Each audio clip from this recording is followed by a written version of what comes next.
కీర్తనలు 56:8 నా సంచారములు నీవు లెక్కించి ఉన్నావు, నా కన్నీళ్లు నీ బుడ్డిలో నుంచబడి ఉన్నవి, అవి నీ కవిలలో కనబడును గదా. దేవునికి స్తోత్రం. హల్లెలూయా. మీ కన్నీళ్లు వృధా కావు. ఈ అంశం మీద ఈరోజు దేవుని వాక్యాన్ని మనము నేర్చుకోబోతున్నాం. చాలా జాగ్రత్తగా మీరు గమనించండి, దేవుని వాక్యాన్ని వినండి, మీ పిల్లల్ని కూడా మీ అదుపులో ఉంచుకోండి. కీర్తనకారుడు 56వ కీర్తన 8వ వచనంలో చెప్తున్నాడు, నా కన్నీళ్లు నీ బుడ్డిలో ఉంచబడి ఉన్నవి, అవి నీ కవిలలో లేదా నీ పుస్తకంలో లేదా నీ గ్రంథంలో అవి భద్రంగా దాచబడి ఉన్నవి అని కీర్తనకారుడు మాట్లాడుతూ ఉన్నాడు. ఇక్కడ మనము గమనిస్తే గనక మన కన్నీళ్లు వృధా కావు అనేది స్పష్టంగా మనకు అర్థమవుతుంది ఈ వాక్యం చదివినప్పుడు. ఏమో వృధా కావు? మన కన్నీళ్లు వృధా కావు. నీ కన్నీళ్లు వృధా కావు, మన కన్నీళ్లు వృధా కావు. ఎలాగో ఈరోజు ఒక 3 విషయాలు మేము ముందు ఉంచుతాను ఈ సబ్జెక్ట్లో, ఈ టాపిక్లో నుంచి. మన కన్నీళ్లు వృధా కావు అనే దానికి కీర్తనకారుడు చెప్పిన మాటలో మనం చూస్తే, మన కన్నీళ్లు దేవుని దగ్గర భద్రంగా దాచబడి ఉన్నాయి, దేవుని బుడ్డిలో అవి భద్రంగా దాచబడి ఉన్నావని. కన్నీరు అనేది అంటే ఫస్ట్ కన్నీరు వస్తుంది. ఎవరైనా బాధ పెట్టినా, ఎవరైనా తిట్టినా కన్నీరు వస్తుంది. జరగకూడదు ఏదైనా జరిగినా, అన్ఎక్స్పెక్టెడ్గా ఏదన్నా నీ జీవితంలో కష్టం కానీ, కన్నీరు కానీ, వేదన, దుఃఖము, బాధ, అది ఏది కలిగినా ఫస్ట్ కంటిలో నుండి కన్నీరు వస్తుంది. ఊరికైనా వచ్చేస్తాయి కన్నీళ్ళు. కానీ నీ కన్నీళ్ళకు చాలా విలువ ఉన్నది. ఎక్కడ కన్నీరు విడవాలి, ఎక్కడ కన్నీరు విడవకూడదు. యేసు ప్రభు కన్నీరు విడిచాడు, యేసయ్య అంతటి వాడే కన్నీరు విడిచాడు. లాజరు చనిపోయిన సందర్భంలో యేసయ్య కన్నీరు విడిచెను అని రాయబడి ఉన్నది. జీసస్ వెప్ట్ అని రాయబడింది. చిన్న పదమే, చిన్న వచనం. యేసు ప్రభు కన్నీళ్లు విడిచాడు. ఆయనను సిలువకేసి కొడుతున్నప్పుడు కూడా ఆయన కన్నీళ్లు కార్చలేదు. అవమానించి ఇబ్బందుల పాలు చేసినప్పుడు కూడా యేసయ్య కన్నీళ్లు విడవలేదు. కానీ లాజరు చనిపోయినప్పుడు అక్కడున్న ప్రజలు దేవుని శక్తిని కావచ్చు, దైవత్వాన్ని కావచ్చు, వాళ్ళు అనుమానించినప్పుడు యేసు ప్రభు కన్నీళ్లు విడిచాడు. వాళ్ళందరి నిమిత్తం అక్కడ ఆయన ఆ అద్భుతాన్ని చేయడము, లాజర్ను, చనిపోయిన లాజర్ను సమాధి నుండి తీసుకురావడం లేదా బయటికి రమ్మని పిలవడాన్ని మనం గమనిస్తాము. మీ కన్నీళ్లు వృధా కావు. ఈ అంశంలో చాలా జాగ్రత్త విందాము. నీ కన్నీళ్లు వృధా కావు, అవి ఆనందంగా మారుతాయి. నీ కన్నీళ్లు వృధా కావు. నీ కన్నీళ్లు ప్రతి కన్నీటి బొట్టు లెక్కింపబడుతుంది. నీ కన్నీళ్లు వృధా కావు, అవి ప్రతిఫలాన్ని తీసుకొని వస్తాయి, ఆశీర్వాదాన్ని తీసుకొని వస్తాయి. కాబట్టి రాత్రి చీకటి వచ్చినా ఉదయం వెలుగు తప్పక వచ్చినట్టుగానే నీ హృదయము బలహీనమైనప్పుడు దేవుని ప్రేమతో అది నింపబడుతుంది. తలదించొద్దు, తప్పకుండా దేవుడు మన తలను పైకెత్తి నిన్ను ఆశీర్వదించబోతున్నాడు. హల్లెలూయా. నీ కన్నీళ్లు వృధా కావు, మన కన్నీళ్లు వృధా కానే కావు. 3 విషయాలు చెప్తున్నాను. అందులో మొదటిదిగా మత్తయి సువార్త 5వ అధ్యాయం 4వ వచనం ఒకసారి చదువుతారా? మత్తయి సువార్త 5వ అధ్యాయము. దుఃఖపడువారు ధన్యులు, వారు ఓదార్చబడుదురు. చాలమ్మా. దుఃఖపడువారు ఓదార్చబడతారు. దుఃఖించే వారికి ఓదార్పు ఉన్నది, ఏడ్చే వారిని ఓదార్చేవారు కూడా ఉంటారు. మనుషులు తాత్కాలికంగా మనల్ని ఓదార్స్తారు, కానీ మన హృదయ లోతుల్లో ఉన్న బాధను నుంచి కూడా మనల్ని విడిపించేది మన ప్రభు అయిన యేసు మాత్రమే. హల్లెలూయా. దుఃఖపడువారు తప్పక ఓదార్చబడతారు. ప్రభు చేత మనము ఓదార్పు పొందుతాం. అందుకనే యెషయా గ్రంథము 66:13లో రాయబడి ఉంది, ఒకని తల్లి వాని ఆదరించినట్టుగా నేను మిమ్మల్ని ఆదరించగలను. యెరూషలేములోనే అనగా దేవుని మందిరంలోనే మీరు ఓదార్చబడతారు. పరిశుద్ధాత్మ దేవుడు మనల్ని ఓదార్చడానికి ఉన్నాడు, నిన్ను ఆదరించడానికి ఉన్నాడు. దేవుని దగ్గరనే మనకు ఆదరణ దొరుకుతుంది, ఓదార్పు దొరుకుతుంది. దేవుడు తప్ప మనల్ని కంటి నీరును తుడిచేవారు ఎవరు లేరు. శాశ్వతమైన పరిష్కారాన్ని ఇచ్చి మనల్ని ఆదరించి, ధైర్యపరిచి, బలపరిచి, ఓదార్చేవారు మన ప్రభు అయిన యేసు మాత్రమే. యేసే మాట్లాడుతున్నాడు, దుఃఖించువారు ఓదార్చబడతారు, దుఃఖించువారు ధన్యులు, వారు ఓదార్చబడతారు. అక్కడ ఆ కొండ మీద ప్రసంగంలో యేసే మాట్లాడుతున్నప్పుడు అక్కడ వచ్చిన ప్రజలను, ఆ జన సమూహమును ఉద్దేశించి మాట్లాడుతున్నాడు. ప్రజలు దుఃఖంతో వచ్చారు యేసయ్య దగ్గరికి, ప్రజలు కన్నీటితో వచ్చారు యేసయ్య దగ్గరికి, ప్రజలు చెప్పుకోలేని బాధల చేత వారు అణచబడుతూ నల్లగొట్టబడుతూ యేసయ్య దగ్గరికి వచ్చారు. ఆయన మాట్లాడితే ఓదార్పు వస్తుందని, ఆయన ఏదైనా మనకిచ్చి మనల్ని ఓదార్చగలడని. అక్కడ ఉన్న ప్రజలు లిటరల్గా ఈ వాక్యాన్ని మనం అర్థం చేసుకుంటే, కొండ మీద ప్రసంగం దగ్గర ఆ జన సమూహంతో యేసయ్య మాట మాట్లాడుతున్నప్పుడు అక్కడికి వచ్చిన ప్రజలు ఆహారం లేక అలమటిస్తూ ఆకలి కేకలతో వచ్చారు. ఏదైనా ఆహారం ఇక్కడ దొరుకుతుందేమోనని. అది ఒక ఆకలి కేక అయితే, అదొక దుఃఖం అయితే, మరొక దుఃఖం ఏంటంటే ప్రజలు సామాజికంగా అణచివేతకు గురయ్యారు. యూదుల చేత, అక్కడున్న ప్రభుత్వం చేత, రోమ గవర్నమెంట్ చేత పన్ను కట్టించాలని బలవంత పెడుతూ వారిని సైనికులు ఈడ్చుకొని వెళ్ళేవారు. వారు అణచివేతకు గురయ్యారు. ఈ దుఃఖము కొంత. ఇక్కడికి వెళ్తేనన్నా ఈ రాజు అన్న మనల్ని ఏదన్నా దుఃఖం నుంచి విడుదల చేస్తాడేమోనని జన సమూహం యేసయ్య దగ్గరికి వచ్చారు. తర్వాత రాజకీయ పరంగా అణచివేతకు గురయ్యారు. అక్కడున్న ప్రజలు రకరకాల సమస్యలతో, రకరకాల దుఃఖములను మనసులో కలిగి ఈ దుఃఖ భారముతో యేసయ్య దగ్గరికి వచ్చినప్పుడు యేసయ్య చెప్పాడు, మీరు న్యాయంగా దుఃఖపడుతూ వచ్చారు ఇక్కడికి, తప్పక మీరు ఓదార్పు పొందుతారు. హల్లెలూయా. దుఃఖపడువారు ధన్యులు, వారు ఓదార్చబడతారు. నీ దుఃఖానికి ఒకరోజు సమాప్తం ఉంది, ఒక చోట సమాప్తం ఉంది. అది దేవుని దగ్గర, దేవుని సన్నిధిలోనే. హల్లెలూయా. యెషయా గ్రంథం 57వ అధ్యాయము 18వ వచనం చెప్తుంది, దుఃఖించు వారిని నేను ఓదార్చదును.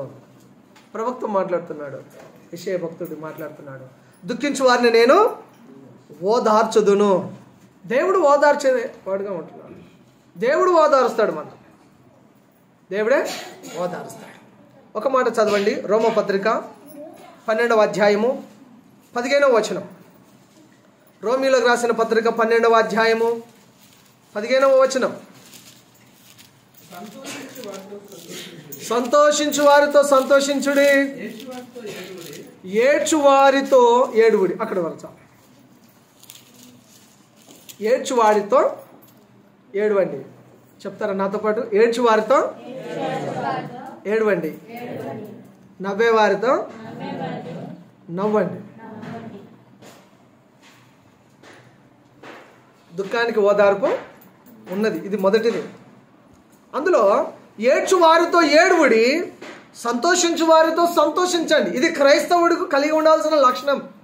క్రైస్తవుడే కాదు, ప్రతి మనిషి కలిగి ఉండాలి. ఏడ్చే వారి దగ్గరికి వెళ్ళి ఏడవాలి, నవ్వే వారి దగ్గరికి వెళ్ళినప్పుడు వారితో పాటు మీరు కూడా నవ్వాలి. ఏడ్చే వారి దగ్గరికి వెళ్ళి నవ్వినా, నవ్వే వారి దగ్గరికి వెళ్ళి ఏడ్చినా ఏమంటారు? పిచ్చోళ్ళు అంటారు. అందరూ పుట్టడు దుఃఖంలో ఉన్నారు, వీళ్ళు వచ్చి వీళ్ళ వెకిల్ నవ్వులు ఏంటి, వీళ్ళ నవ్వులు ఏంటి, వీళ్ళ ఈకలు ఏంటి, వీళ్ళ పక్కపక్కలు ఏంటి, అసలు వీళ్ళు ఏంటి పిచ్చోళ్ళ. చాలా సందడిగా ఫంక్షన్ జరుగుతుంది, అందరు సంతోషంగా ఉన్నారు. అక్కడికి వెళ్ళి నువ్వు ఏడిస్తే ఏమంటారు? అందరు సంతోషంగా ఉన్నారు, వీళ్ళేంటి ఏడుస్తూ ఉన్నారు ఏమంటారు? ఏదో తేడా ఉన్నది, వీళ్ళకి ఏదో జరిగింది అనుకుంటా. అందుకే వాక్యం చెప్తుంది, ఏడ్చు వారితో ఏడవండి, సంతోషించు వారితో సంతోషించండి. సంతోషించు వారి దగ్గరికి వెళ్ళి నువ్వు సంతోషించలేనప్పుడు, నీలో దుఃఖం ఉన్నప్పుడు ఆ సంతోషం జరుగుతున్న చోటికి వెళ్ళకపోవడం బెటర్. ఏడ్చే వారి దగ్గరికి నువ్వు వెళ్ళాల్సి వచ్చినప్పుడు, అక్కడ నీకు ఏడవడానికి ఇంట్రెస్ట్ లేకపోతే నువ్వు అక్కడికి వెళ్ళకపోవడం బెటర్. ఏడ్చే చోట నవ్వకూడదు, నవ్వే చోట ఏడవకూడదు. అలా చేస్తే పిచ్చోళ్ళు అంట. సర్వసాధారణంగా మనుషులు ఏడ్చే వారి దగ్గరికి వెళ్ళి ఓదార్చడానికి ప్రయత్నం చేస్తారు. వారితో కలిసి ఏడ్చే వారిని ఓదార్చడానికి ప్రయత్నం చేస్తారు. నవ్వే చోటుకి వెళ్తే, సంతోషకరమైన ఒక స్థలానికి వెళ్ళినప్పుడు వారితో పాటు వీరికున్న బాధను కూడా మర్చిపోయి వారితో కలిసి నవ్వుతారు. కొంత బాధ నుంచి ఊరట కూడా పొందుతారు. నవ్వు 4 విధాలు చేయడం మాత్రం కాదు, నవ్వు 4 రకాల ఆరోగ్యాన్ని కూడా మంచిది ఈ రోజులలో. కానీ ఎక్కడ నవ్వుతున్నాము అనేది గుర్తుంచుకోవాలి. ఎక్కడికి వెళ్ళాము, అక్కడ సందర్భం ఏంటి, అక్కడ నవ్వే చోట ఏడ్చే చోట, అంతే కదమ్మా. నవ్వే చోటుకి వెళ్ళినప్పుడు ఏడుస్తారా? సంతోషించే చోటికి వెళ్ళినప్పుడు సంతోషించండి, నవ్వే చోటికి వెళ్ళినప్పుడు అక్కడ నవ్వండి, హ్యాపీగా సంతోషంగా అక్కడ సెలబ్రేట్ చేసుకోండి. ఆ వాతావరణం అంతటిని మీరు ఆనందించండి, ఎంజాయ్ చేయండి. ఏడ్చే దగ్గరికి వెళ్ళినప్పుడు, బాధపడుతున్న వారి దగ్గరికి వెళ్ళినప్పుడు వారితో ఏడుస్తారా, వారిని ఓదారుస్తారా? అది చేయాలి. అది కాకుండా ఇక్కడిది అక్కడ చేసిన, అక్కడిది ఇక్కడ చేసిన ఉల్టా పల్టా తికమక తలక్రిందులు ఏమంటారు వారిని? పిచ్చోళ్ళు అంటారట. ఇలా బుర్ర పని చేస్తలేదు అనుకుంటారు. కాబట్టి కొంతమంది ఏడుపు ఎట్లా ఉంటుందంటే తిండి కొరకు ఏడుపు. ఆపాలమ్మా కొద్దిసేపు. కొంతమంది ఏడుపు తిండి కొరకు ఏడుపు, కొంతమంది ఏడుపు వస్త్రాల కొరకు ఏడుపు, కొంతమంది ఏడుపు ఇల్లు కొరకు ఏడుపు, కొంతమంది ఏడుపు వాహనం కొరకు ఏడుపు, కొంతమంది ఏడుపు ఇతరులు బాగుపడితే ఏడుపు, ఏదైనా ఇతరులు సాధించినప్పుడు ఏడుపు, ఎవరైనా ఒకరు ఇల్లు కడితే ఏడుపు, ఎవరైనా పెళ్లి చేస్తే ఏడుపు, ఎవరైనా ఏదైనా కొత్త బిజినెస్ స్టార్ట్ చేస్తే ఏడుపు. వాళ్ళను చూసి వీళ్ళను చూసి ఏడవడం ఆపండి. నీ కొరకు, నీ పిల్లల కొరకు, నీ జీవితం కొరకు ధారాళంగా ఏడవండి. ప్రభు కనికరం పొందండి, జీవితాన్ని మార్చుకోండి. హల్లెలూయా. That's it, simple. అర్థమైందా? దేని కొరకు ఏడవాలి? మీ కొరకు ఏడవండి, మీ బిడ్డల కొరకు ఏడవండి, నీ జీవితం బాగుపడటం కొరకు ఏడవండి. ఏడుస్తారా, రోధిస్తారా? మధ్యరాత్రి లేచి ఏడవండి, వేకువజామున లేచి ఏడవండి, 3 గంటలకు లేచి ఏడవండి దేవుని సన్నిధిలో. విలాపవాక్యాలు 3:19-20 రాయబడలేదా? రేయి మొదటి జామున లేచి నీ పిల్లల కొరకు చేతులు చాపి ఏడువు. నీ పిల్లలు బాగుపడటం కొరకు ఏడ్చి కన్నీరు కార్చు. నీ జీవితం అస్తవ్యస్తంగా ఉందా? ఏం జరుగుతుందో అర్థం కావట్లేదా? ఏడువు, దేవుని సన్నిధిలో ఏడువు. నీ జీవితాన్ని బాగు చేసుకో. వాళ్ళ కొరకు వీళ్ళ కొరకు, వీళ్ళని చూసి వాళ్ళని చూసి, అది చూసి ఇది చూసి ఏడుపెందుకు? ఇది క్రైస్తవుడికి మంచిదే కాదు. ఇది క్రైస్తవుడికి మంచిదే కాదు. నీకైనా, నాకైనా, మరొకరికి, ఎవరికైనా కాదు, అది మంచిదే కాదు. వాళ్ళని చూసి వీళ్ళని చూసి ఏడిస్తే మనకి గ్యాస్ ప్రాబ్లం వస్తుందా? కడుపు మంట మనకు వస్తుంది. ఇప్పుడు ఈనోకి వెళ్ళాలి, డైజన్కి వెళ్ళాలి, హాస్పిటల్కి వెళ్ళాలి, రకరకాల ప్రాబ్లమ్స్ ఇవన్నీ. నీకెందుకు కడుపు మంట? ఓకే, అర్థమైంది కదా? సింపుల్ విషయాలే, చాలా పెద్ద వేదాంతా నేను చెప్పట్లేదు, ప్రాక్టికల్ విషయాలే. మళ్ళీ వాళ్ళని వీళ్ళని కాదు, నీ కొరకు, నీ పిల్లల కొరకు, నీ కుటుంబం కొరకు, నీ జీవితం కొరకు ఏడు. అప్పుడు మన పరిస్థితులు బాగుపడతాయి. ఆత్మీయ విషయాల కొరకు ఏడవండి. మీరు ఏ విషయం కొరకు, ఏ ఆత్మీయ విషయం కొరకు ఏడుస్తారో దేవుని సన్నిధిలో అది మీకు అనుగ్రహించబడుతుంది. మీరు ఓదార్పు పొందుతారు, మీకు నెమ్మది కూడా దొరుకుతుంది, ప్రశాంతంగా ఉంటారు. ఎంత నెమ్మదో! ఇంట్లో ఏమున్నా ఏం లేకపోయినా, జేబులో ఏమున్నా ఏం లేకపోయినా చాలా ప్రశాంతంగా ఉంటారు, చాలా నెమ్మదిగా ఉంటారు, చాలా ధైర్యంగా ఉంటారు. ఆత్మీయ విషయాల కొరకు మీరు దేవుని దగ్గర ఏడిస్తే అవి మీకు అనుగ్రహింపబడతాయి. వాటి ద్వారా మీకు ఓదార్పు వస్తుంది, వాటి ద్వారా మీకు నెమ్మది వస్తుంది, వాటి ద్వారా మీకు ప్రశాంతమైన జీవితాన్ని ప్రభువు మీకు అనుగ్రహింపజేస్తాడు. దేవునికి స్తోత్రం. హల్లెలూయా. ఎక్కడ ఏడవాలి? ఒకే ఒక విషయం చెప్తాను. ఎక్కడ ఏడవాలి, ఎక్కడ కన్నీరు కార్చాలి? దేవుని సన్నిధిలో కన్నీరు కార్చాలి. ఎక్కడ కన్నీరు కార్చాలి? ఎక్కడ పడితే అక్కడ కన్నీరు కార్చాలా, కార్చకూడదా? ఎక్కడ పడితే అక్కడ ఏడవాలా, ఏడవకూడదా? ఎక్కడ పడితే అక్కడ ఏడిస్తే ఏమంటారు? చాలా అంటారు, ఏడుపు కొట్టాలి అంటారు. అలా కొత్త కొత్తవి చెప్తారు. ఎక్కడ పడితే అక్కడ ఏడిస్తే, అరే ఎప్పుడు చూసిన ఉసూరుమని ఏడుస్తూ ఉంటారు, ఈమె ఏంటి, వీడేంటి అంట. ఎక్కడ ఏడవాలి?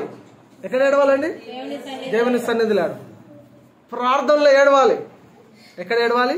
మీరు ఏడుస్తారో ఏడవారు ఇప్పుడు చివరిలో చూస్తారు, నేను చూస్తాను. అందుకని ముఖ్యంగా దేవుడు కూడా మీకు అన్నిటిని చూస్తాడు. ఎవరికి కన్నీళ్ళు వస్తాయి, ఎవరికి. ఈరోజు టాపికే అది. వాక్యంలో ఈరోజు వచ్చిన టాపికే మీ కన్నీళ్ళు వృధా పోవు, అవి ఆశీర్వాదాన్ని తీసుకొస్తాయి అని తెలిసినప్పుడు తప్పకుండా మనం దేవుని సన్నిధిలో కన్నీరు విడవాలి. విడవాలా విడొద్దా? కన్నీరు కార్చాలా కార్చొద్దా? దేని కొరకు కన్నీరు కార్చాలి? నీ కొరకు, నీ బిడ్డల కొరకు, నీ కుటుంబం కొరకు, నీ జీవితం కొరకు, ఆత్మీయ విషయాల కొరకు మనం దేవుని సన్నిధిలో ఏడ్చి రోధించి కన్నీరు కారిస్తే ఆ కన్నీళ్లు వృధా పోవు, ప్రతిఫలాన్ని ఆశీర్వాదాన్ని తీసుకొని వస్తాయి. ఎక్కడ కన్నీరు కార్చాలి అంటే దేవుని సన్నిధిలో కన్నీరు కార్చాలి. చదువుతారా? 2వ దినవృత్తాంతాలు 34వ అధ్యాయం 27వ వచనం.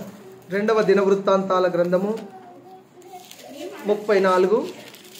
చదవండి.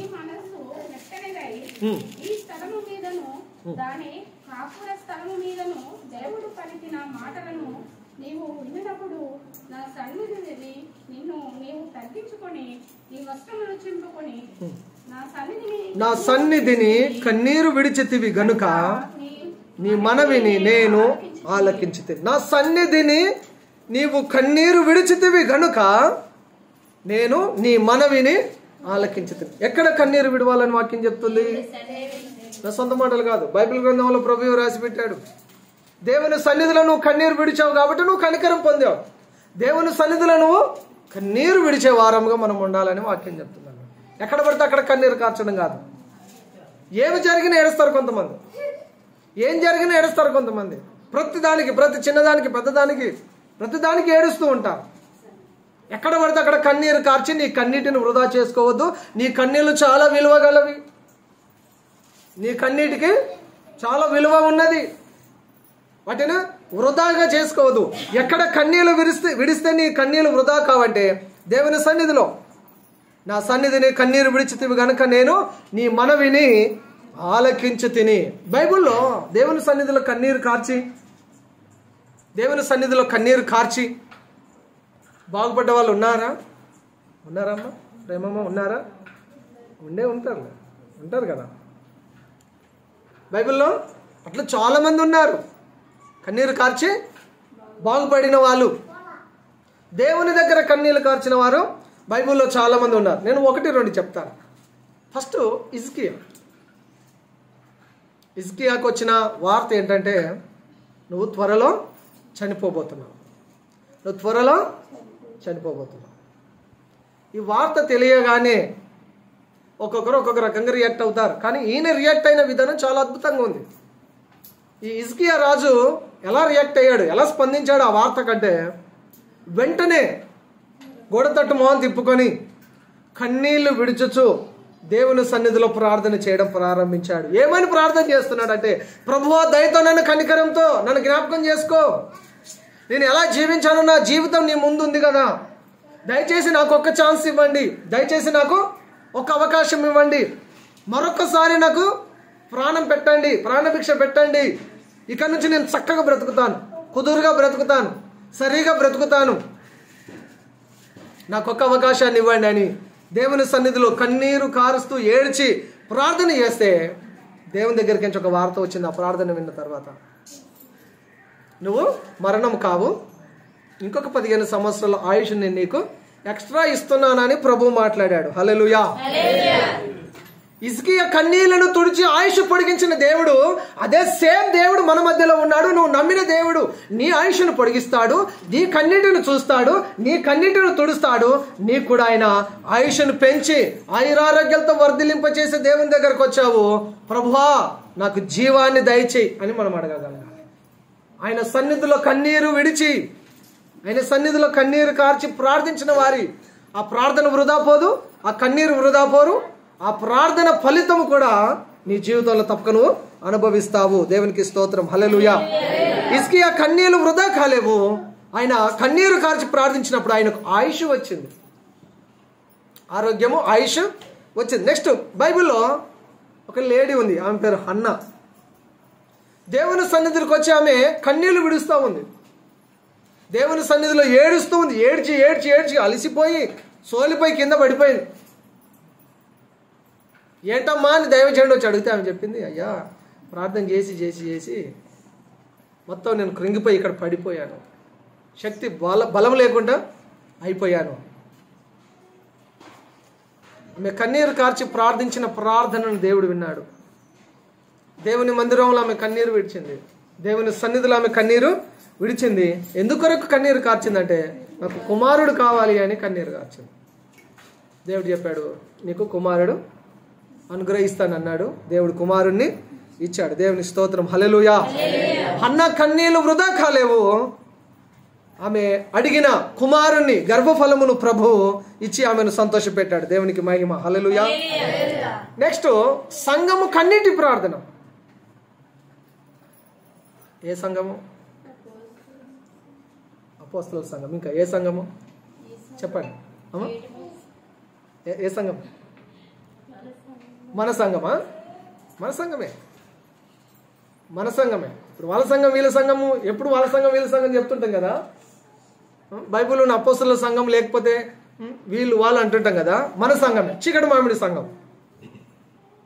సంఘము కన్నీటి ప్రార్థన. పోలీస్ స్టేషన్కి వెళ్ళే రోజు ఉదయకాలం ఇక్కడ వచ్చి కొంతమంది ప్రార్థన చేశారు. ఒక గుంపు ఇక్కడ వచ్చి ప్రార్థన చేశారు. వాళ్ళు ఏడ్చి ప్రార్థన చేసిన ప్రార్థన నేను వినలేదు అండి. వీళ్ళు ఇక్కడ ఏడ్చి ప్రార్థన చేసే సంగతి నాకు తెలిసిపోయింది. ఇక్కడ భయంకరంగా ఏడ్చి ప్రార్థన చేసి అక్కడికి వచ్చారు, స్టేషన్ దగ్గరకు వచ్చారు. మీరు సంఘంగా ఒకచోట కూడి మీరు కన్నీరు కార్చి ప్రార్థన చేసినప్పుడు ప్రభు అక్కడ పరిస్థితులన్నిటిని తారుమారు చేసేసాడు. హల్లెలూయా. సంఘం కొరకు సంఘము కన్నీరు విడిచి ప్రార్థించి ఆ సమస్యను ఎదుర్కోవడానికి వచ్చినప్పుడు ప్రభు సంఘం పక్షాన కార్యాన్ని చేశాడు. హల్లెలూయా. ఒక ముగ్గురు విశ్వాసులు చేసిన ప్రార్థన. నెక్స్ట్, ఒక ముగ్గురు విశ్వాసులు కన్నీటి ప్రార్థన. పోలీస్ స్టేషన్కి వెళ్ళాడు కాడ ముందు రోజు నైట్ మా ఇంటి దగ్గర. ఆ ముగ్గురులో నేను ఒక్కడిని. ఒక ముగ్గురు కన్నీరు విరిచి ప్రార్థించిన ప్రార్థన, సంఘం పక్షాన ప్రార్థించి ఆ సమస్యను ఎదుర్కోవడానికి ముందుకు వెళ్ళినప్పుడు అక్కడ నిలబడడానికి ధైర్యం ఇచ్చాడు ప్రభు. అక్కడ సమస్యను ఎదుర్కోవడానికి ధైర్యం ఇచ్చాడు ప్రభు. వాక్యంలో సెలవిస్తుంది, మీరు ఏమి చెప్పాలో ఆ గడియలోనే పరిశుద్ధాత్మ దేవుడు మీకు బయలుపరుస్తాడు. హల్లెలూయా. మీరు రాజుల దగ్గరికి వెళ్తారు, మీరు అధికారుల దగ్గరికి వెళ్తారు, మీరు ఎక్కడికి వెళ్ళినా అక్కడ నేను నిన్ను నిలబెడతానని ప్రభు చెప్పాడు. దీనికి కావాల్సింది ఏంటంటే కన్నీటి ప్రార్థన. ఆ కన్నీళ్ళు వృధా అవుతాయా? కన్నీరు వృధా అవో. విశ్వాసులు ముగ్గురు చేసిన కన్నీటి ప్రార్థన సంఘానికి ఫేవర్గా మాట్లాడి ఒక వ్యక్తిని నిలబెట్టాడు.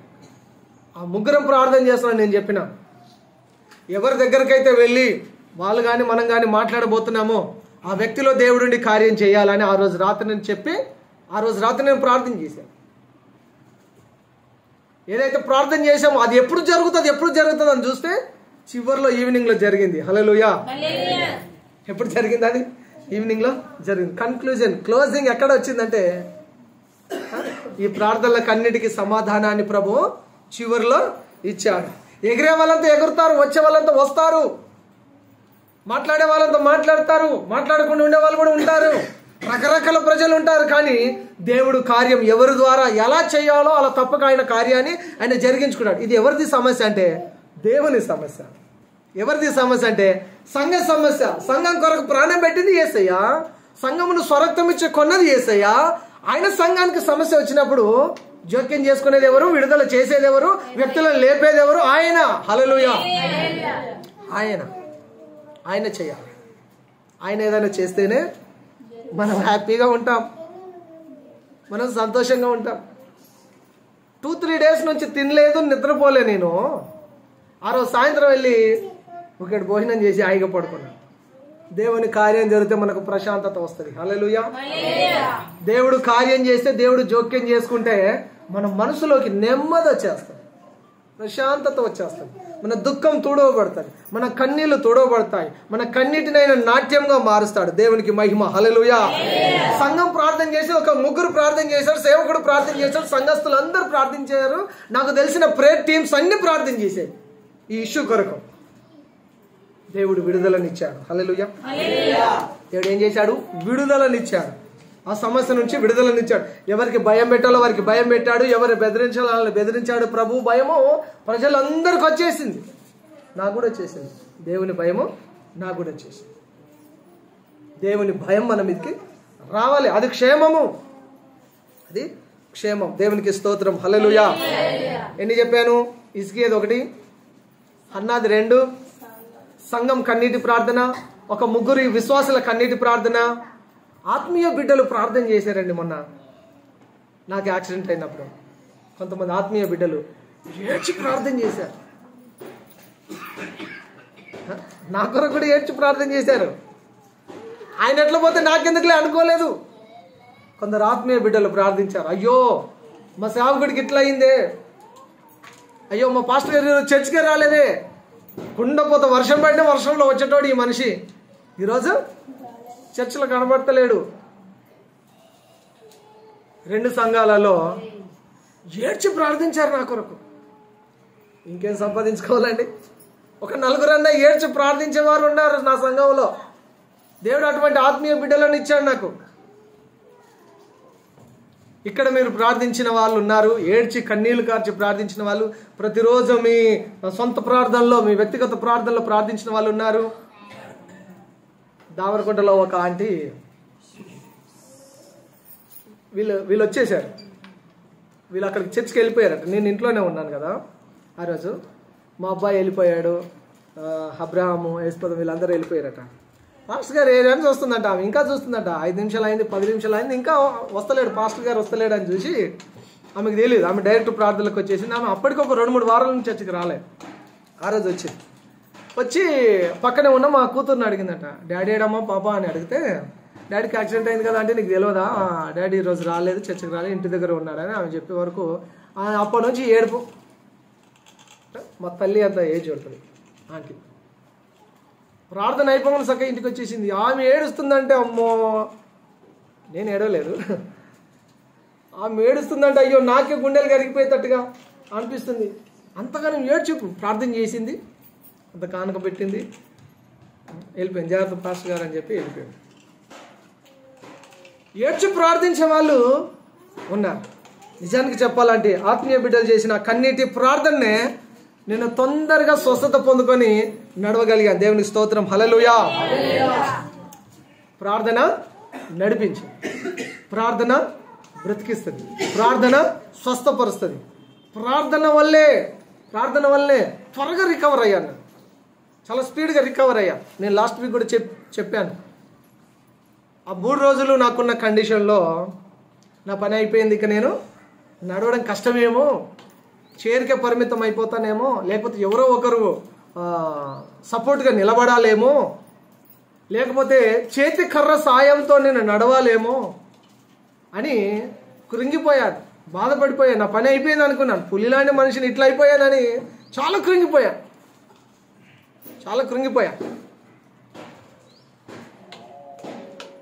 ఇలాంటి మనిషి అంటే చూస్తుంది మరి ప్రతిదానికి భయపడతాడు, పిల్లలకు భయపడతాడు, వీళ్ళకి భయపడతాడు, వాళ్ళకి భయపడతాడు అంటుంటారు. కానీ సమస్య ఎదురైనవాడు మాత్రం ఖచ్చితంగా నిలబడి ఎదుర్కొంటాను.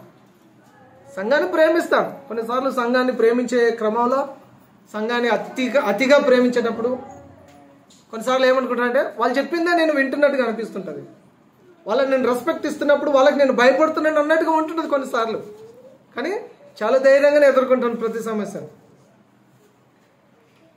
ఇట్లాంటి మనిషిని ఇట్లా అయిపోయానని చాలా కృంగిపోయాను. కానీ ఆత్మీయ బిడ్డలు, నా సంఘంలో ఉన్న సంఘ సభ్యులు, స్త్రీలు, చెల్లెలు, మీరు కొంతమంది పెద్దవాళ్ళు, స్త్రీలు, పురుషులు చాలామంది చేసిన ప్రార్థన దేవుడు నన్ను తప్పించాడు, విడిపించాడు, నన్ను స్వస్థపరిచాడు.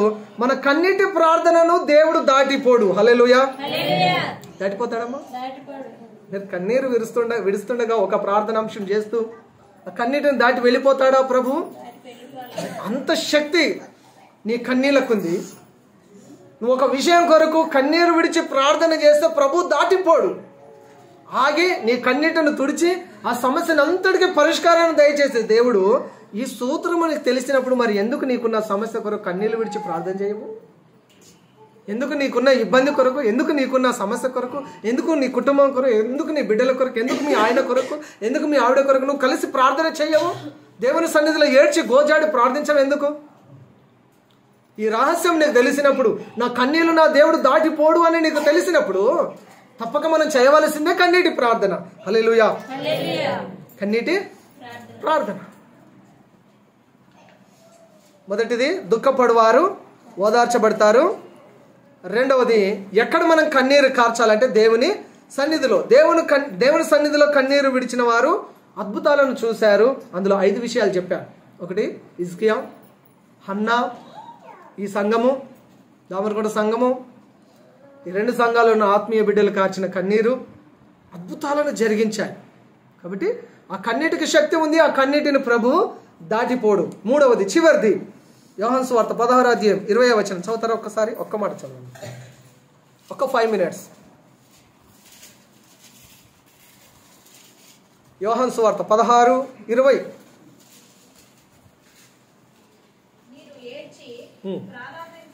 మీరు ఏడ్చి ప్రలాపింతురు గాని లోకం సంతోషించును, మీరు దుఃఖింతురు గాని మీ దుఃఖము సంతోషమగునని మీతో నేను నిశ్చయముగా చెప్పుచున్నాను.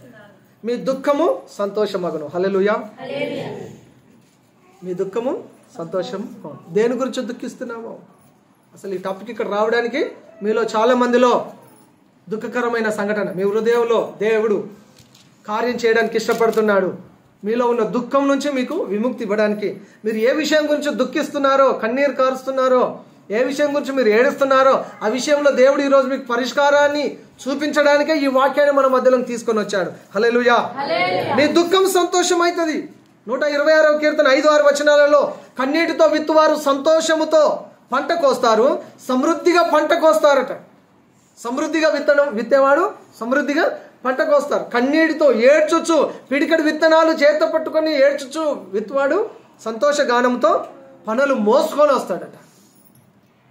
సంతోషము మనలోనికి రావాలి అంటే మనము దుఃఖంతో పోరాటం చేయాలి. దుఃఖం గుండా వెళ్ళాలి, కన్నీటి గుండా వెళ్ళాలి. ఆ కన్నీటి లోయ గుండా మనం ప్రయాణం చేయాల్సిన పరిస్థితులను ప్రభువే అనుమతిస్తాడు. కొంతకాలమే ఉంటుంది ఆ దుఃఖం, ఆ కన్నీరు కొంతకాలమే ఉంటుంది. యేసయ్య చెప్పాడు, నువ్వు ఏడుస్తున్నప్పుడు లోకం నవ్వుతుంది. యేసయ్య చెప్పాడు, నువ్వు ఏడుస్తున్నప్పుడు లోకం నవ్వుతుంది. లోకానికి అర్థం కాదు క్రైస్తవుడి బాధ, క్రైస్తవుడి కన్నీరు లోకానికి అర్థం కాదు. నువ్వు ఏడుస్తున్నప్పుడు లోకం నవ్వుతుంది. లోకము ఏడుస్తున్నప్పుడు మనం ఏడ్చి దేవుని దగ్గర ప్రార్థన చేస్తాం. క్రైస్తవుడి గుణమే ఇది. హల్లెలూయా. క్రైస్తవుడి గుణమే ఇది. మీ దుఃఖము సంతోషముగా మారుతుంది. కన్నీటికి కారణాలు, చాలా కారణాలు ఉన్నాయి. ఒకటి, దేవునికి ప్రాధాన్యత ఇవ్వకపోవడం వల్ల దుఃఖం వస్తుంది. కన్నీరు ఎందుకు వస్తుందంటే మేజర్ కారణం ఒకటి ఏంటంటే దేవునికి ప్రాధాన్యత ఇవ్వకపోవడం వల్లనే. నీ జీవితంలో దేవునికి మొదటి స్థానం ఇస్తే నీ జీవితంలో కన్నీళ్లు అనుభవించవు. నీ దుఃఖము నాట్యంగా మారుస్తాడు. దేవునికి ప్రాధాన్యత ఇచ్చు చూడు, నీ కన్నీటిని తుడిచి సంతోషముతో ప్రభువు నింపుతాడు. అది మొదటి కారణం. దేవునికి ప్రాధాన్యత ఇవ్వకపోవడం వల్ల, దేవునికి ప్రాధాన్యత ఇవ్వకపోవడం అంటే దేవుని మందిరం రాకపోవడం, ప్రార్థన చేయకపోవడం, వాక్యాన్ని వినకపోవడం, ప్రార్థనలేమి, వాక్యలేమి, సంఘలేమి, సహవాసలేమి, ఇన్ని లేమిలు ఉన్నప్పుడు మరి కన్నీళ్ళు రాకపోతే ఇంకేమొస్తాయండి? జీవితం అంతా దుఃఖమే, ఏడుపే. కన్నీటికి కారణం ఒకటి, దేవునికి ప్రాధాన్యత ఇవ్వకపోవడం. రెండవది కుటుంబ కలహాలు. కుటుంబంలో ఎప్పుడు ఏదో ఒక గొడవ, భార్యాభర్తల మధ్య కావచ్చు, తండ్రి కుమారుని మధ్య కావచ్చు, తల్లి కుమారుని మధ్య కావచ్చు, అత్త కోడళ్ళ మధ్య కావచ్చు. కుటుంబ కలహాలు నీ కన్నీటికి కారణము. రెండవ కారణం కుటుంబ కలహాలు. కుటుంబంలో ఏదో రకమైన గొడవ, ఆర్థికపరమైన సమస్య మీద గొడవ అండి, ఇంట్లో పని చేయకపోతే ఇన్కమ్ రానందువల్ల గొడవ. ప్రాముఖ్యంగా వచ్చే గొడవ భార్యాభర్తల మధ్య గొడవ. భార్యాభర్తల మధ్య గొడవ ఎందుకు జరుగుతుందంటే, ఎందుకు వస్తుందంటే ఈగో. భార్యకు భర్తకు ఈగో. ఈగో అంటే ఏం చెప్పాలి? ఏమో మీరు అర్థం చేసుకోండి, చెప్పడానికి ఏమో. ఈగో అంటే అందరికి తెలిసిందే కదా. ఆమె తగ్గదే ఆయన తగ్గడు, ఆమె తగ్గదు ఆయన తగ్గడు. ఎవరో ఒకరు తగ్గుతారు, పోయేది ఏముంది? రోగమా? తగ్గరు. తగ్గి ఉండొచ్చు కదా, ఆడమనిషి నువ్వన్నా తగ్గి ఉండొచ్చు కదమ్మా, నువ్వు తగ్గ నీకు ఇగో. సరే ఈ మనిషి ఎట్లాగో ఈమె గుణం గింతేలే, ఈమె తగ్గది, నేనే తగ్గుతా పోయేదేముంది, కిరీటం పడిపోయేదేముంది అని మగ మనిషి అని అనుకోవాలి కదా. ఆయన అనుకోడు, ఆయనకి ఇగో, ఆయనకు ఇగో. ఈ ఇద్దరు ఈగోల మధ్య పిల్లలాగమైపోతారు. కుటుంబంలో గొడవ, ఇంట్లో గొడవ రోడ్డు మీదకి వస్తుంది, రోడ్డు మీదకించి కచేరీ కాడికి వెళ్ళిపోతుంది, గ్రామ పెద్దల మధ్యలోకి వెళ్ళిపోతుంది, అక్కడికించి పోలీస్ స్టేషన్ దగ్గరికి వెళ్ళిపోతుంది. ఎవరు చెప్పిండు మీకు? ఈ పద్ధతి అంతా బాగానే తెలుసు. ఇదంతా రాకుండా ఉండాలంటే చిన్న ఈగో మానుకుంటూ పోతుందిగా. సరే తీయ్య, నువ్వు చెప్పినట్టు చేస్తే తీ అంటే ఆమె అంటే అయిపోతుంది. సరే తీయమ్మ నువ్వు చెప్పినట్టు నేను చేస్తలే అని ఆయన అనుకుంటే అయిపోతుంది. ఏయ్ నేను పురుషుణ్ణి, నేను చెప్పినట్టు అయినాళ్ళు, నువ్వు కూర్చోమంటే కూర్చో, లేవమంటే లేవాలి. పెద్ద యుద్ధమే.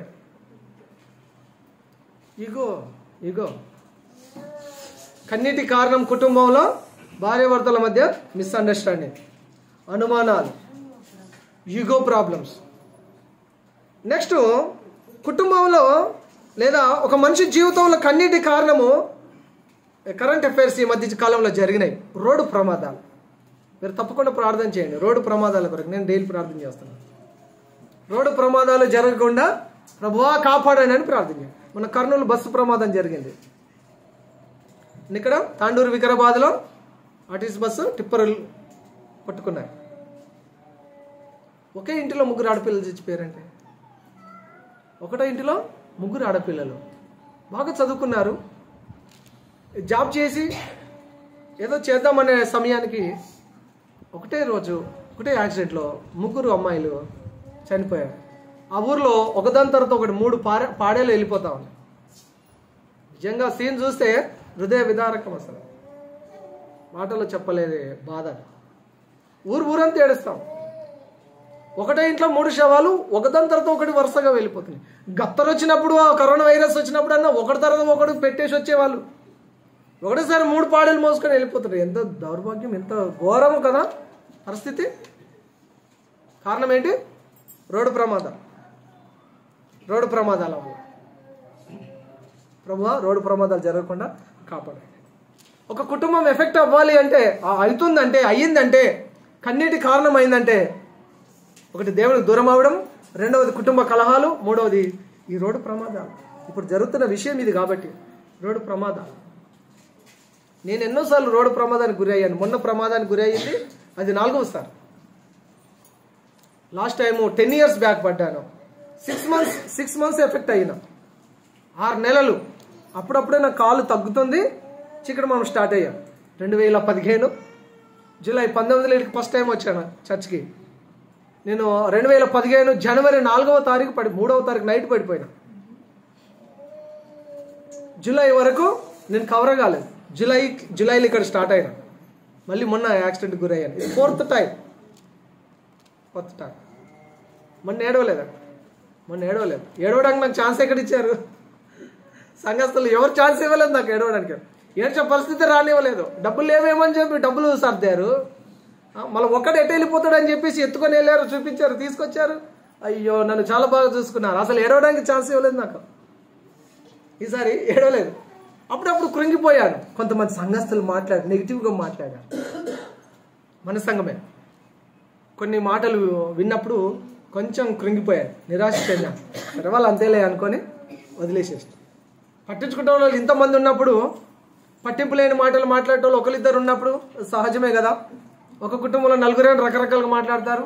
ఇన్ని ఇళ్ళ నుంచి, ఇన్ని కుటుంబాల నుంచి ఒక చోట గ్యాదర్ అయినప్పుడు ఒక్కొక్కరి మనస్తత్వం ఒక్కొక్క తీరు ఉంటుంది. నేనే ఆత్మీయ తండ్రిని అందరిని అర్థం చేసుకోవాలి, అందరు నా పిల్లలే అనుకున్నాను. హల్లెలూయా. కాబట్టి కన్నీటికి కారణాలు ఉన్నాయి. కన్నీటికి కారణం నువ్వు కావద్దు. నీ జీవితంలో కన్నీటి కారణమైన ఏ పరిస్థితిని నువ్వు అనుమతించొద్దు. దేవుని కృపను కోరుకుందాము. దేవుడు మీ కన్నీటిని నాట్యంగా మార్చును గాక.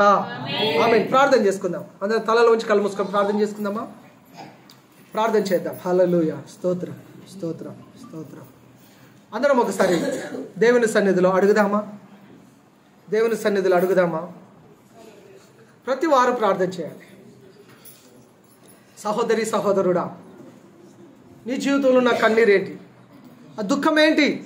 ఆ దుఃఖకరమైన సమయం సందర్భం ఏంటి? దేవుని సన్నిధిలో ఏడ్చి కన్నీరు విడుమని వాక్యం చెప్తుంది.